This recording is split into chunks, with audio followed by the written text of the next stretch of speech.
지구에는 블루마블이라는 별칭이 있습니다. 이는 1972년도 12월 7일에 아폴로 17호 비행사들이 지구 상공 45,000km에서 지구를 촬영한 데서 유래합니다. 투명한 청색에다가 흰색 구름이 낯선 띠를 띠고 있으니까 어렸을 때 우리 갖고 놀던 그 푸른 구슬 같다는 그런 뜻입니다. 푸른색은 청량하고 깨끗하고 순수한 감정을 불러일으킵니다. 비행사가 우주에서 바라본 지구가 너무나 경이롭고 아름다웠으니까 그런 찬탄이 절로 나온 것입니다. 창조에 부여하신 하나님의 6번째 뜻을 살필 차례입니다. 21절에 보시는 대로 물고기와 새들을 창조하신 후에 하나님은 당신이 보시기에 좋았더라라고 말씀하십니다. 첫째 날에 빛을 창조하신 후에도 4절에서 그랬고, 셋째 날 땅과 바다를 나누고 식물을 만드신 후에 12절에서 또 넷째 날에 큰 강명과 작은 강명으로 나누신 후에 18절에도 동일한 표현이 등장합니다. 둘째 날에는 그 기록이 없지만은 전후 문맥상으로 당연히 그런 뜻이 내포된 것입니다. 하나님께서 사전에 갖고 계셨던 계획대로 종류별로 완벽하게 만드시고 그렇게 된 그것에 하나님 당신께서 만족하셨다는 뜻입니다. 그런데 그게 이성적으로 판단하고 평가한 결과만이 아니라 그 위에 감정이 아주 풍성하게 실린 것입니다. 아폴로 비행사가 우주에서 지구를 촬영했다는 것은 지구 밖에서 지구를 본 것이니까 하나님께서 지구를 보신 것과 방불한 뜻입니다. 그 비행사들이 그렇게 느꼈던 감탄과는 비교도 안 될 정도로 하나님께서 그 입에서 감격의 외침이 튀어나왔다는 뜻인 거죠. 정말로 예쁜 아기가 태어나면은 최고 가까운 형제나 조부모나 주위 사람 누구나 저절로 예쁘다, 귀엽다라고 칭찬을 합니다. 그러나 막상 그 아기를 낳은 부모의 감격은 그건 도무지 비교할 수 없을 정도로 큰 것이죠. 이 강대한 우주를 그 우주 밖에서 그 강대한 우주보다도 더 강대하신 하나님이 우주 전체를 볼 때, 또 그 중에서 지구를 볼 때, 그 비행사와는 비교할 수 없는 간격으로 말씀하신 거죠. 그리고 그 지구뿐만 아니라 각 피조물 하나하나 개체별로 볼 때도 부루마블처럼 감탄에 감탄을 더하셨다는 것입니다. 그리고 오늘날에서도 그 하나님의 그 감정에 단 한치의 감소, 수정, 변개, 취소가 없습니다. 똑같이 우리를 보시고 그렇게 기뻐하시고 감격하신다는 것이 엄연한 사실이요 영원한 진리인 것입니다.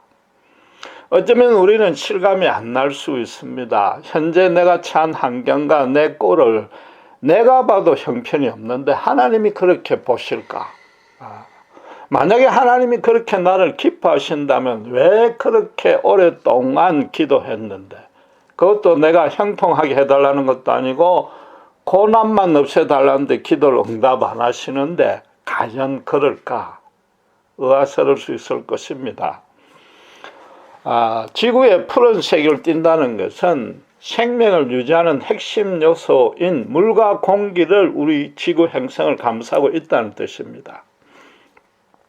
21세기의 이 첨단 과학기술로 만든 허블 전자현미경으로, 망원경으로 지금도 우주 속속들이 탐사하고 사진을 찍고 있습니다. 그런데 아직도 블루마블은 단 한 개도 발견하지 못했습니다.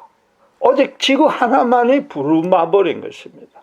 이 얼마나 엄청난 일이며 감사한 일인 것입니까? 지구는 우주 전체의 유일한 하나님의 보석인 것입니다. 우린 그 하나님의 보석 위에 살고 있는 하나님 그분에게 보석 같은 존재란 말입니다. 미국에는 경관이 수려하고 장업에서 그냥 입이 떡 벌어질 만큼 아름답고 신비한 곳이 많습니다. 이 지구 안에 사는 우리 인간의 눈에도 하나님이 창조하신 모든 것들이 정말로 보기 좋습니다.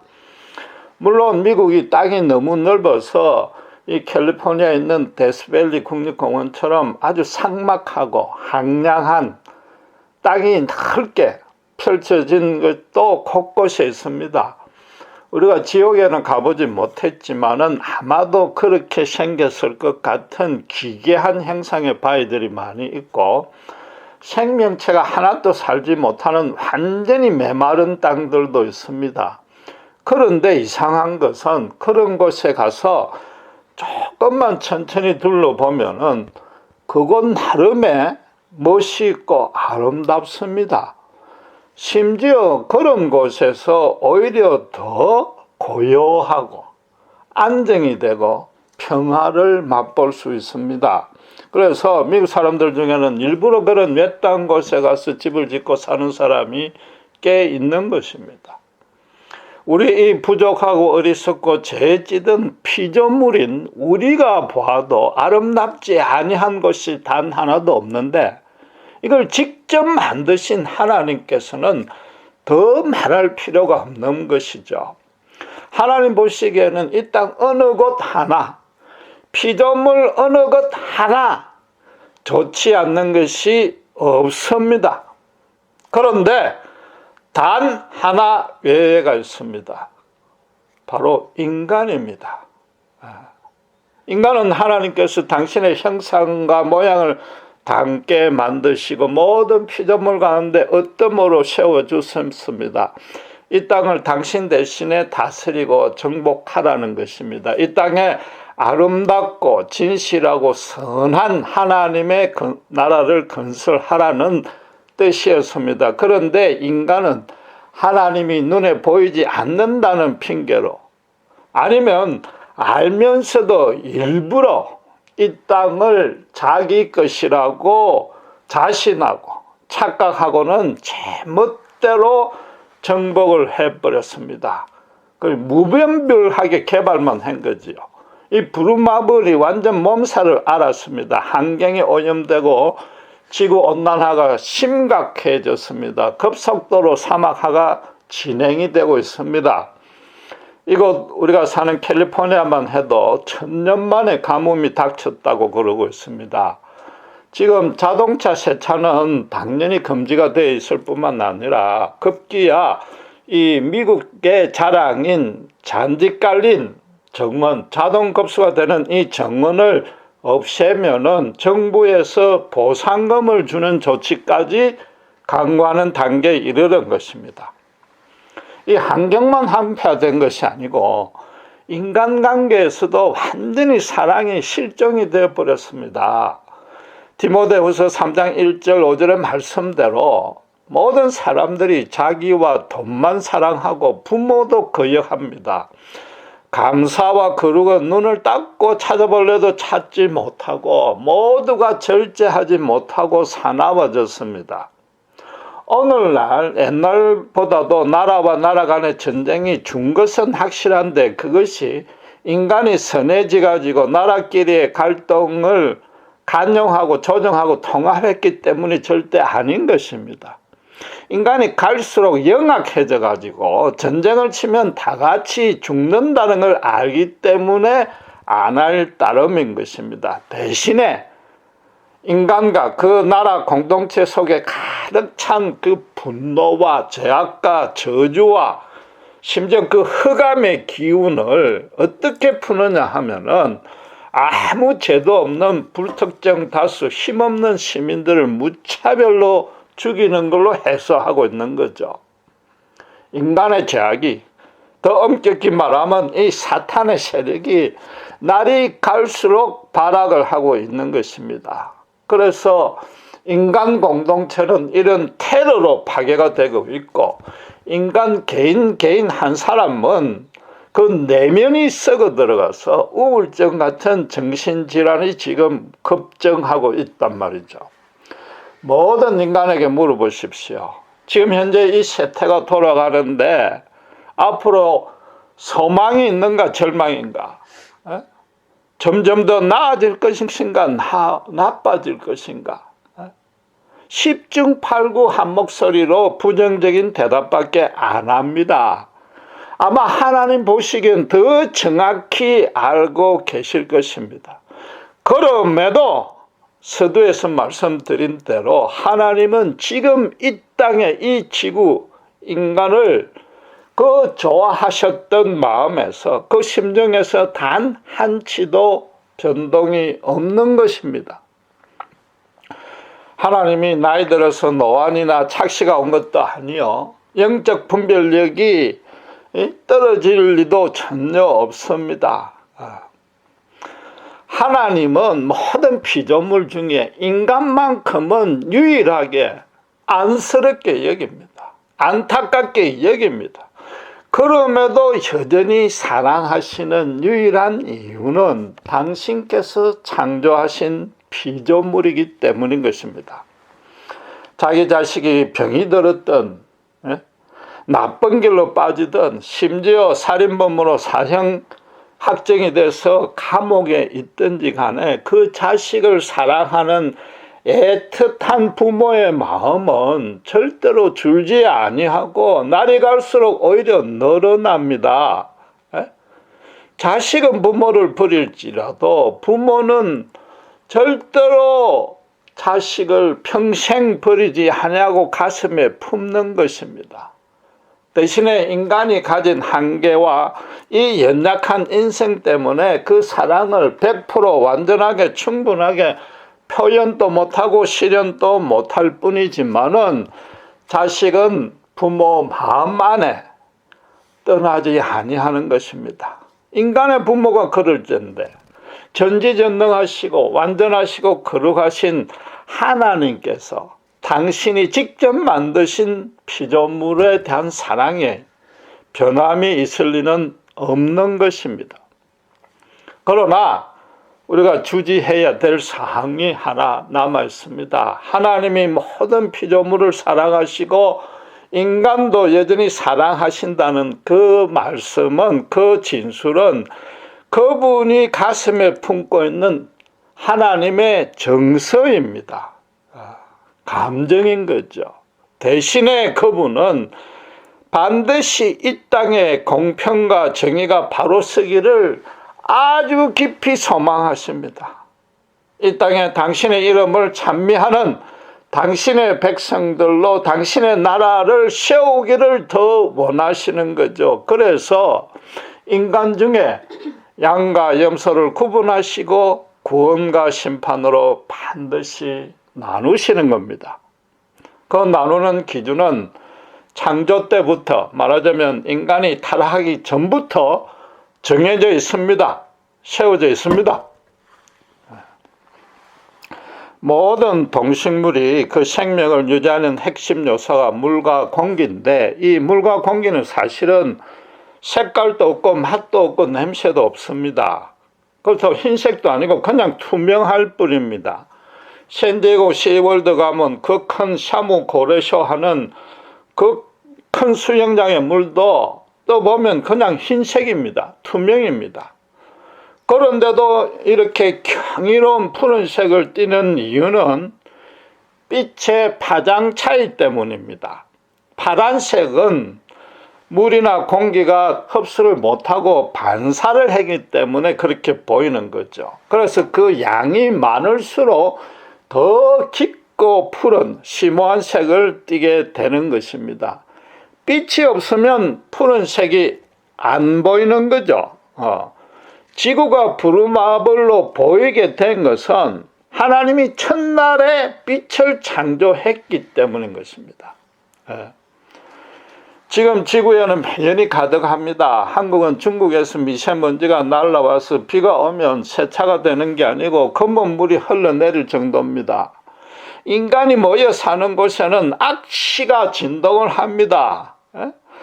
서울과 이 LA 하늘만 해도 벌써 하늘이 푸옇고 잿빛으로 변한 지 오래입니다. 햇빛을 가릴 정도입니다. 그럼에도 우주에서, 지구 밖에서, 더 정확히는 물질계를 초월한 곳에서 하나님이 보시기에는 하나님 당신께서 만드신 그 빛 때문에 여전히 부루마블이단 말이에요. 인간이 죄로 타락해서 아무리 이 땅을 더럽히고 시커멓게 만들었어도 하나님 당신의 사랑은 전혀 변함이 없는 것입니다. 하나님 그분의 본질이 사랑이요. 그분의 전체가 사랑이기 때문입니다. 사랑이 변질을 한다면 그건 사랑이 아닌 거죠. 하나님 당신께서 그 사랑을 확정짓고 더 확정짓고 계시는 것입니다. 창조 때 가장 먼저 하신 일이 그 빛을 이 땅에 심어서 빛을 통해서 당신의 피조물을 보겠다는 것이죠. 푸르고 깨끗하고 청정하게 당신의 피조물을 대하시겠다는 겁니다. 빛이 존재하고 있는 한에는 그분의 당신의 피조물을 향한 사랑과 은혜도 영원토록 변함이 없는 것입니다. 지구 전체뿐만 아니라 그 안에 죄로 찌든 인간 한 사람 한 사람도 당신의 그 빛을 통해서 보시겠다는 겁니다. 그 빛이 무엇이죠?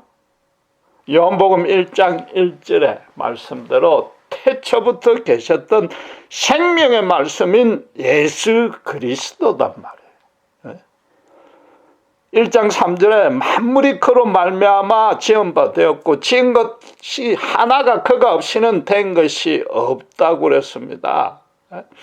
생명의 기본 요소가 물과 공기로 인해고 또 그걸로 인해서 푸른 씨가 떼게 되었지만 그것과 똑같이 참 빛이신 예수, 참 생명이신 그분을 통해서 우리를 보신단 말이죠.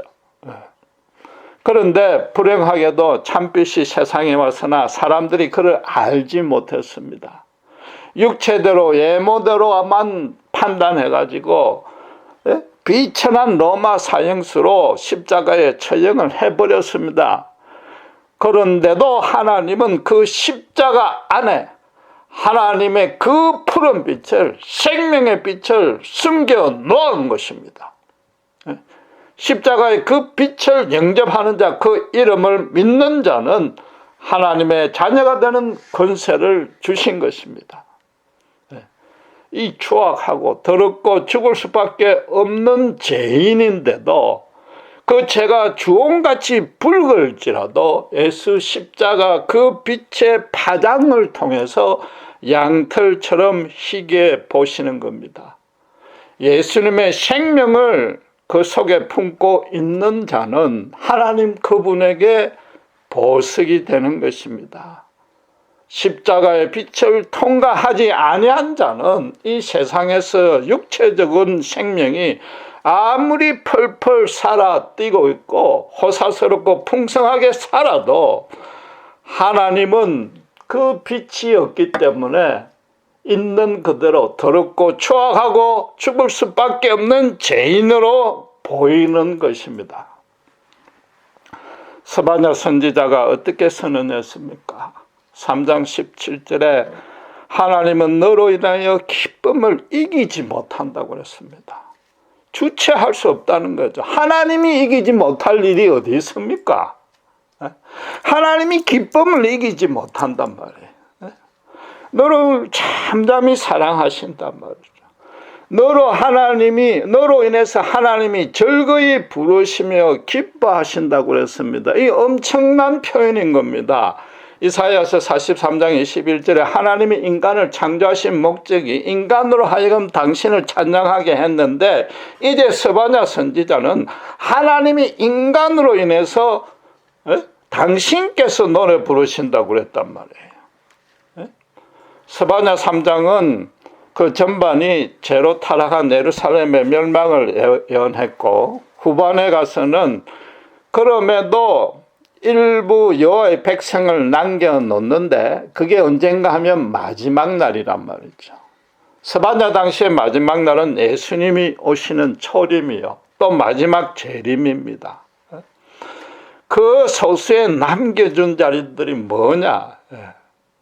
예수의 보혈의 핀트를 통과하고 예수님의 참 생명의 빛을 소지한 자들이란 말이죠. 그 자들로 인해서 하나님이 기뻐하시고 또 기뻐하신다, 그거단 말이에요. 창조주 하나님은 이 땅을 계획하시고 그 계획대로 종류별로 완벽하게 창조하셨습니다.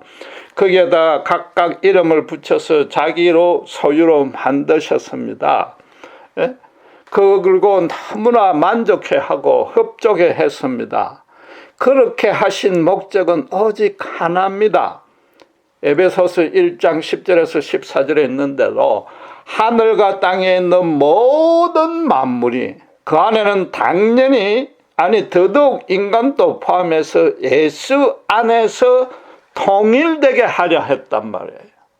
그리고 바울 사도는 에베소서 1장 12절에 그도 우리로 그의 영광의 찬송이 되게 하려 했다고 진술하고 있습니다. 여기서 찬송을 부르는 행동의 주체는 신자도 되고 하나님도 되고 어느 쪽으로 해석도 가능합니다. 그런데 그의 찬송이란 그 애가 원어로 따지면은 행동의 발단과 결과가 자기에게 미치는 제기형 표현입니다. 따라서 예수를 믿는 신자는 당연히 영원히 하나님을 찬양해야 되지만 그와 동시에 하나님께도 찬양이 되는 존재단 말이에요. 쉽게 말해서 하나님이 우리 때문에 콧노래를 흥얼거린다, 이런 얘기입니다. 이 얼마나 감사한 일이냔 말이에요. 너무나도 가분하고 황송한 일 아니냔 말이에요. 이보다 더 큰 엄청난 은혜가 어디 있는가 말이에요.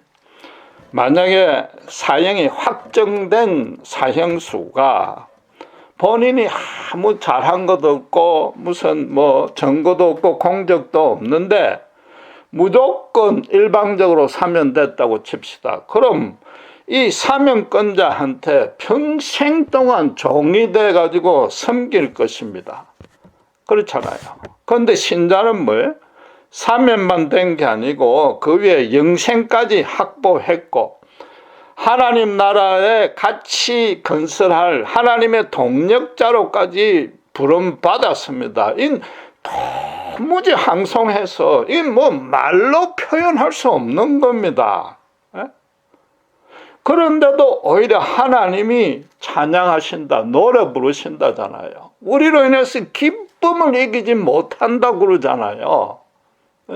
한 마리의 잃어버린 양을 되찾으면 천국에서 잔치가 실제로 벌어지지 않느냔 말이에요.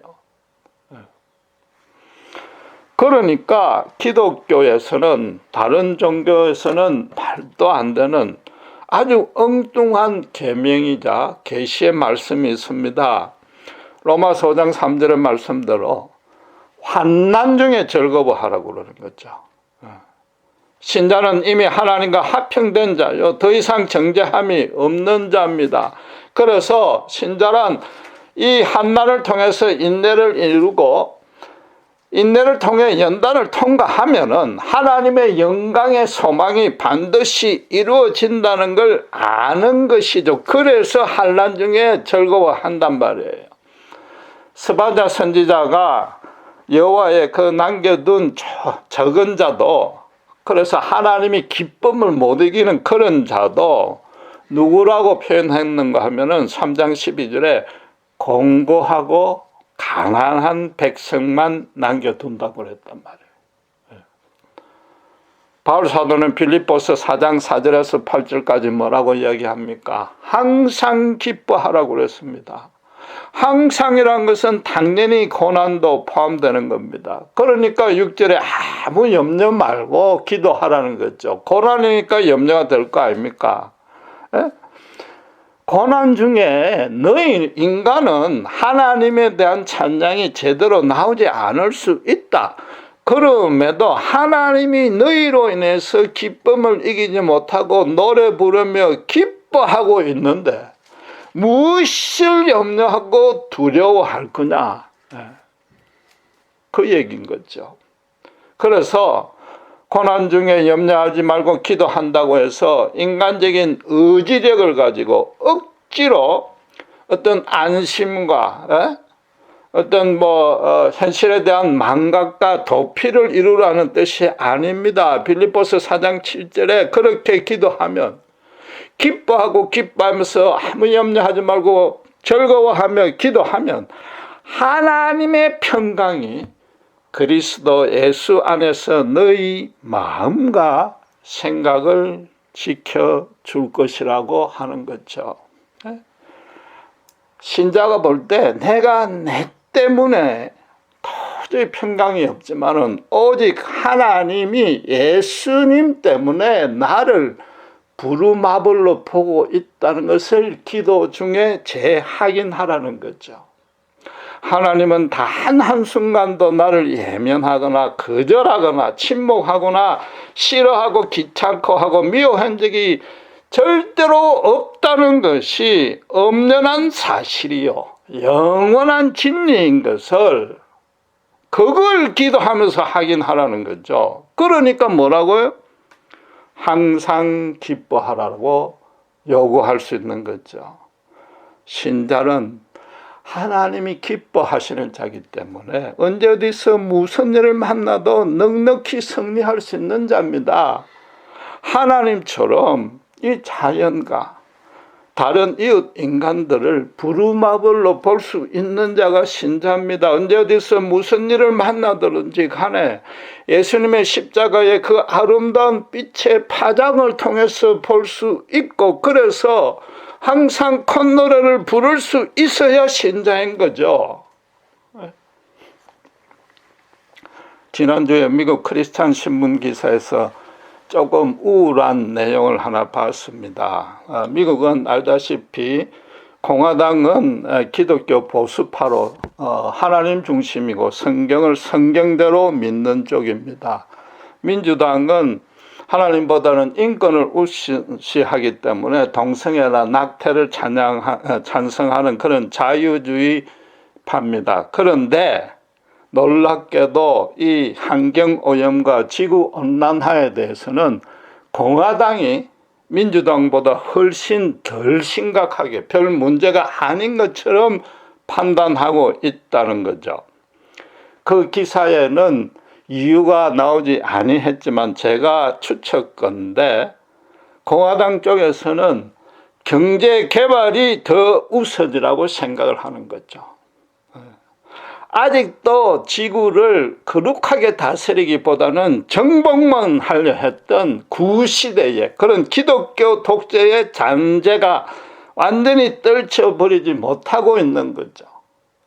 성경의 구원의 진리는 수호하는 보수 쪽에서 그 진리를 실제 삶에 적용하는 모습에서는 아주 큰 잘못을 범하고 있는 겁니다. 그러니까 기독교와 예수님이 함께 지금 해방을 받고 있는 거죠. 신자가 행해야 될 가장 첫째 일은 하나님 대신에 이 땅을 아름답고 풍성하게 보존 유지하는 겁니다. 영적인 나라를 세우기 이전에 이게 더 급하다고 말씀드릴 수까지 있습니다. 인간을 창조하신 후에 첫 번째로 준 명령이 그것이지 않습니까? 죄로 타락해서 그 명령을 못 지켰습니다. 인간끼리 분쟁하고 다투는 바람에 이 지경에까지 항폐화시켰습니다. 그럼 이제 죄에서 구원받은 신자라면은 마땅히 하나님이 주신 그 첫 번째 명령을 준행해야 될 것 아닙니까? 이 땅부터 하나님 보시기에 좋았더라는 그 모습으로 회복시키고 아름답게 가꿀 책임이 신자에게 있단 말이죠. 오늘 본문의 창세기 1장 21절의 단계에서는 죄가 들어와 있지 아니했기 때문에 그냥 그대로 보셔도 순수하고 보석처럼 보였습니다.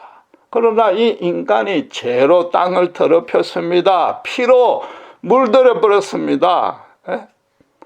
이 하나님의 것을 하나님의 원래의 원했던 그 모습으로 돌려드리는 것, 그게 하나님을 위한 온전한 경배요. 그게 산 제사인 것입니다. 그래서 신자라면은 오히려 더 전기차, 수소 자동차 개발에 앞장서야 됩니다. 태양 에너지로 난방을 전환시켜야 되고, 정원의 스프링클러로 이런 잔디밭도 앞장서서 없애고 물을 아껴야 됩니다. 그게 신자된 표시입니다. 하나님의 뜻대로 산다는 근본적인 의미인 거죠. 교회 모여서 박수치고 찬양하기 이전에 이것부터 해야 됩니다. 교회 모여서 기도하는 것도 바로 그 일을 잘하기 위해서 모이는 것이란 말이죠. 계속해서 제가 강조하는 바는 이 믿음이란 것은 이전과는 완전히 바뀐 새로운 가치관을 가지고 실제로 살고 있는 모습이 믿음인 것입니다.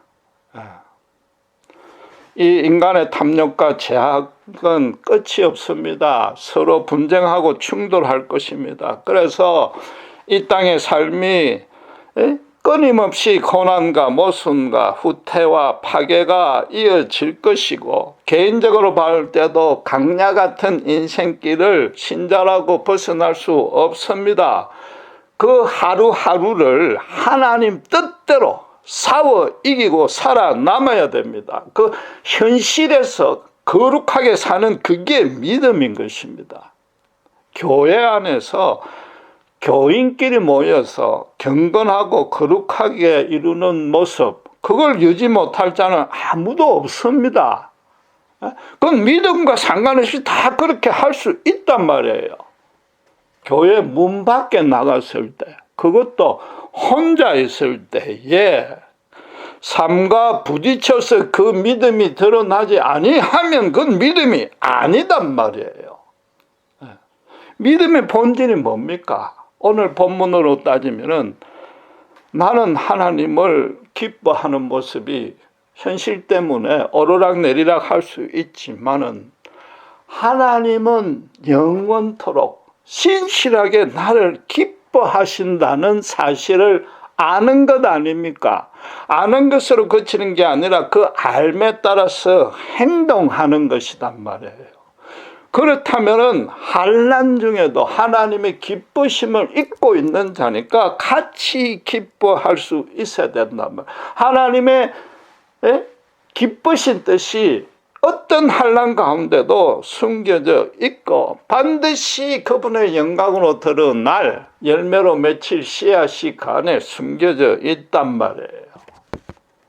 좀 엄격히 말해서 환난 중에 기뻐할 수 없다면, 최소한도 평강을 유지할 수 없다면 신자가 아니라고까지 말할 수 있는 거죠. 초대교회의 사막의 교부들을 보십시오. 그 사람들은 캘리포니아 데스밸리 같은 곳에 가서 살았습니다. 물도 없고 먹을 것도 없는 그곳에서 창조주 하나님을 깊이 묵상하니까 오히려 그분과의 관계가 더 친밀해지고 그곳에서 영적인 진리를 깨달았지 않습니까? 환난 중에 기뻐하지 할 수 없다면은, 최소한도 기뻐해본 체험이 한 번도 없다면은 그건 신자라고 말할 수 없는 것이죠. 하나님은 여러분을 향해서 기쁨을, 하나님이 이기지 못할 게 하나 없는데 기쁨을 이기지 못한다 그랬습니다. 기도하겠습니다.